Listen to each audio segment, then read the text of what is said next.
الحمد لله رب العالمين والصلاة والسلام على رسوله محمد وعلى آله وأصحابه أجمعين وعلى عباد الله الصالحين ما بعد فأعوذ بالله من الشيطان الرجيم بسم الله الرحمن الرحيم ويسألونك عن الروح قل الروح من أمر ربي وما أوتيتم من العلم إلا قليلا صدق اللہ العظیم۔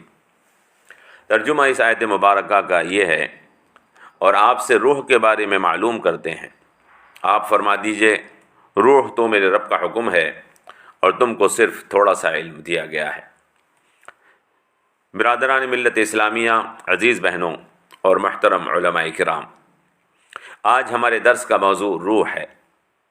یہودیوں نے حضور نبی کریم صلی اللہ تعالی علیہ وسلم سے جو 3 سوال کروائے تھے، ان میں سے ایک تھا کہ روح کیا چیز ہے۔ حدیثوں میں اس کا تذکرہ ہے۔ روح کی حقیقت کے بارے میں علماء کے بہت سے اقوال ہیں، مگر صحیح یہ ہے کہ روح کی حقیقت سوائے اللہ کے کوئی نہیں جانتا۔ جمہور علماء کے نزدیک روح ایک نورانی جسم اور جسم لطیف کا نام ہے، جو بدن میں اس طرح رہتا ہے جس طرح پھول میں خوشبو۔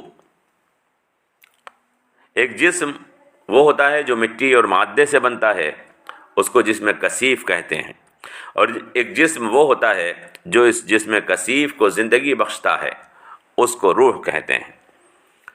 علماء نے لکھا ہے کہ اگر جسم کثیف سے روح نکل جائے تو اس کا نام موت ہے، اور جب انسان کو یا کسی بھی چیز کو موت آ جاتی ہے تو وہ ختم ہونے لگتی ہے، خراب ہونے لگتی ہے۔ روح کا جسم ہوتا ہے، یہ بات قرآنی آیات اور احادیث سے اشارتاً معلوم ہوتی ہے۔ حدیث میں ہے کہ جب مومن کی روح نکلتی ہے تو وہ اس کو دیکھتا ہے۔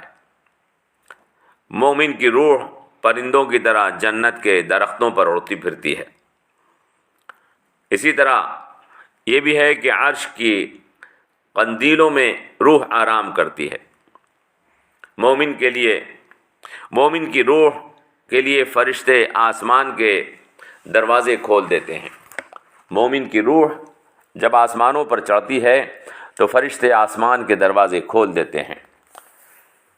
حدیثوں میں یہ بھی ہے کہ کافر کی روح اسفل سافلین میں پھینک دی جاتی ہے۔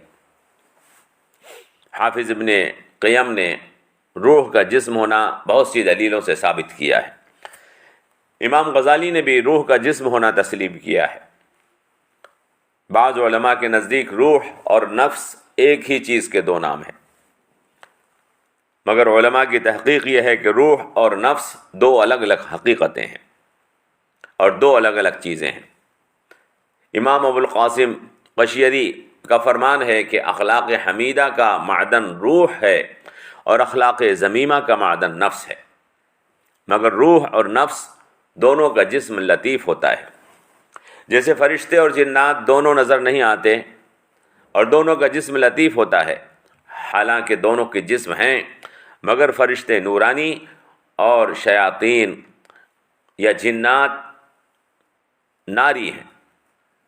حافظ ابن البر اپنی کتاب الروض الانف میں لکھتے ہیں کہ اللہ نے آدم کو پیدا کیا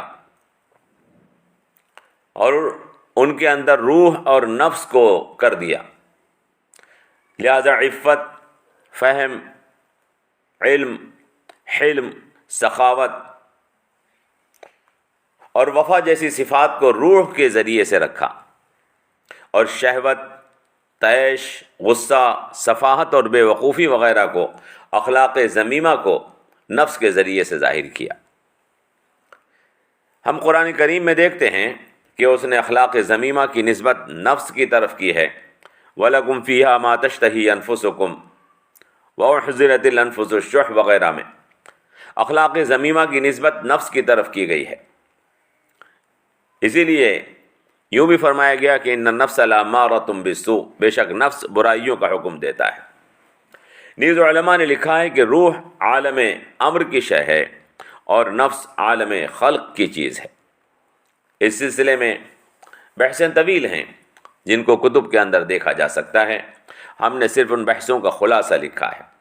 اسی سلسلے میں اس آیت مبارکہ کی تفسیر میں ایک دوسری بحث اور بھی ہے۔ مشرکوں اور یہودیوں نے جو سوال کیا وہ روح جسمانی کے بارے میں تھا یا اس روح کے بارے میں تھا جس کو قرآن میں وحی کی ایک قسم قرار دیا گیا ہے۔ قرآن کریم کی کئی آیات میں وحی کو بھی روح کہا گیا ہے۔ اگر اس آیت مبارکہ میں وَيَسْأَلُونَكَ عَنِ الرُّوحِ قُلِ الرُّوحُ مِنْ أَمْرِ رَبِّي وَمَا أُوتِيتُم مِّنَ الْعِلْمِ إِلَّا قَلِيلًا، ہم روح کا مطلب جاننے کی کوشش کریں تو اس کے سیاق و سباق پر غور کیا جائے تو یہاں سوال روح یعنی جان یا روح حیات کے بارے میں محسوس نہیں ہوتا ہے جس کا ہم اوپر ذکر کر کے آئے ہیں، بلکہ یہ سوال اس روح کے بارے میں ہے جس کو قرآن میں وحی کہا گیا ہے۔ اس جگہ سوال جو کیا گیا ہے وہ اسی روح کے بارے میں کیا گیا ہے۔ قرآن کریم میں جہاں پر یہ سوال کیا گیا وَيَسْأَلُونَكَ عَنِ الرُّوحِ، اس سے پہلے جو آیات ہیں وَنُنَزِّلُ مِنَ الْقُرْآنِ مَا هُوَ شِفَاءٌ وَرَحْمَةٌ لِّلْمُؤْمِنِينَ وَلَا يَزِيدُ الظَّالِمِينَ إِلَّا خَسَارًا، وہ بھی قرآن کریم کے تعلق سے ہیں۔ اور بعد میں جو آیات ہیں اس سوال کے وہ بھی وَلَئِن شِئْنَا لَنَذْهَبَنَّ بِالَّذِي أَوْحَيْنَا إِلَيْكَ ثُمَّ لَا تَجِدُ لَكَ عَلَيْنَا وکیلا، وہ بھی وحی کے تعلق سے ہیں، قرآن کریم کے تعلق سے ہیں۔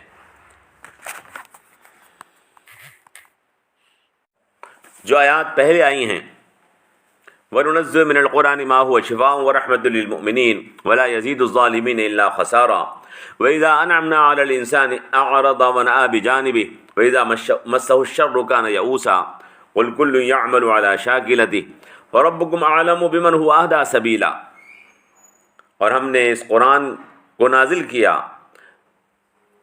وہ کہ جو شفا ہے اور رحمت ہے مومنین کے لیے، اور ظالموں کے لیے تو سوائے خسارے کے کچھ نہیں ہے۔ اور جب ہم انسان کے اوپر انعام کر دیتے ہیں تو وہ اکڑنے لگتا ہے اور اعراض کرنے لگتا ہے، پیٹھ موڑ لیتا ہے، اور جب ذرا مصیبت سے دوچار ہوتا ہے تو مایوس ہونے لگتا ہے۔ اے نبی، ان لوگوں سے کہہ دیجئے کہ ہر ایک اپنے طریقے پر عمل کر رہا ہے، اب یہ تمہارا رب ہی بہتر جانتا ہے کہ سیدھی راہ پر کون ہے۔ اس کے بعد یہ آیت ہے وَيَسْأَلُونَكَ عَنِ الرُّوحِ، جو اس وقت زیر بحث ہے کہ آپ سے یہ روح کے بارے میں سوال کرتے ہیں، آپ کہہ دیجئے کہ روح تو میرے پروردگار کا حکم ہے اور تم کو صرف تھوڑا سا علم دیا گیا ہے۔ اس کے بعد ہے وَلَئِن شِئْنَا لَنَذْهَبَنَّ بِالَّذِي أَوْحَيْنَا إِلَيْكَ ثُمَّ لَا تَجِدُ لَكَ بِهِ عَلَيْنَا وَكِيلًا إِلَّا رَحْمَةً مِّن رَّبِّكَ إِنَّ فَضْلَهُ كَانَ عَلَيْكَ كَبِيرًا، اور ہم اگر چاہیں تو سب کچھ آپ سے چھین لیں جو ہم نے وحی کے ذریعے سے آپ کو عطا کیا ہے، پھر آپ ہمارے مقابلے پر کوئی حمایتی نہ پاؤ گے جو اسے واپس دلا سکے، سوائے اس کے کہ اللہ تبارک و تعالیٰ کی جانب سے رحمت ہو۔ بے شک اللہ تبارک و تعالیٰ کا فضل وہ بہت بڑا ہے۔ آپ کہہ دیجئے کہ اگر تمام انسان اور جنات اس قرآن جیسی وحی کے لانے کی کوشش کریں تو وہ اس کو نہیں لا سکتے، چاہے وہ سب ایک دوسرے کے مددگار بن جائیں۔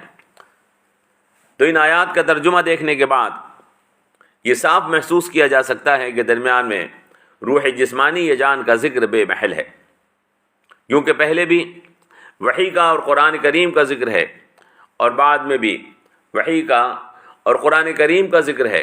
تو ربط کلام کو دیکھا جائے تو یہاں روح سے مراد وحی یا وحی لینے والا فرشتہ ہو سکتا ہے، کیونکہ قرآن میں کئی مقامات پر حضرت جبرائیل علیہ السلام کے لیے روح کا لفظ بولا گیا ہے۔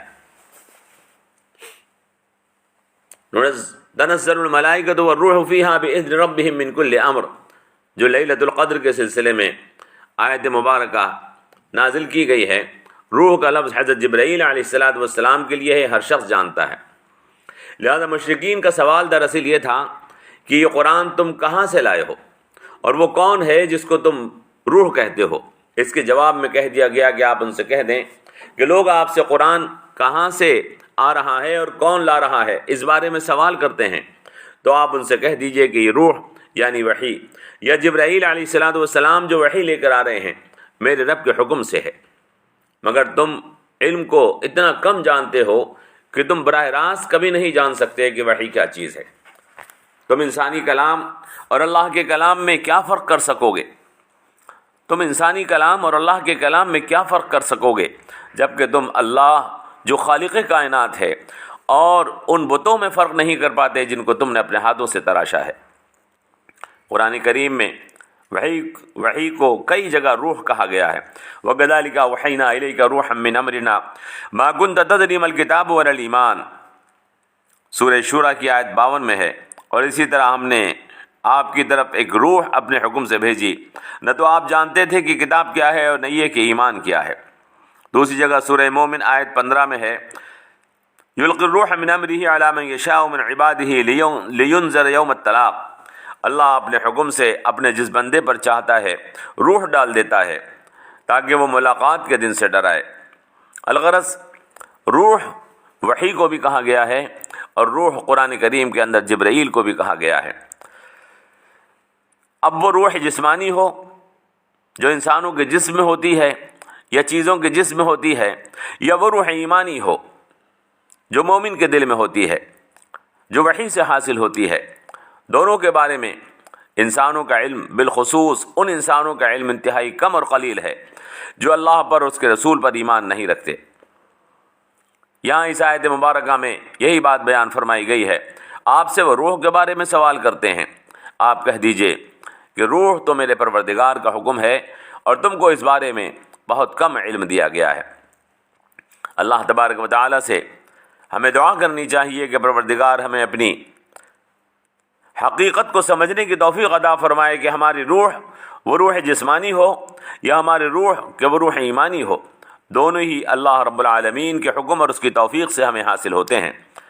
اگر اللہ چاہے تو کسی بھی وقت ہم سے اپنے اس حکم کو واپس لے سکتا ہے۔ اللہ تبارک و تعالی ہمیں اس روح جسمانی کی بھی قدر کرنے کی توفیق عطا فرمائے اور اس روح ایمانی کی بھی قدر کرنے کی توفیق عطا فرمائے۔ والسلام علیکم ورحمۃ اللہ وبرکاتہ۔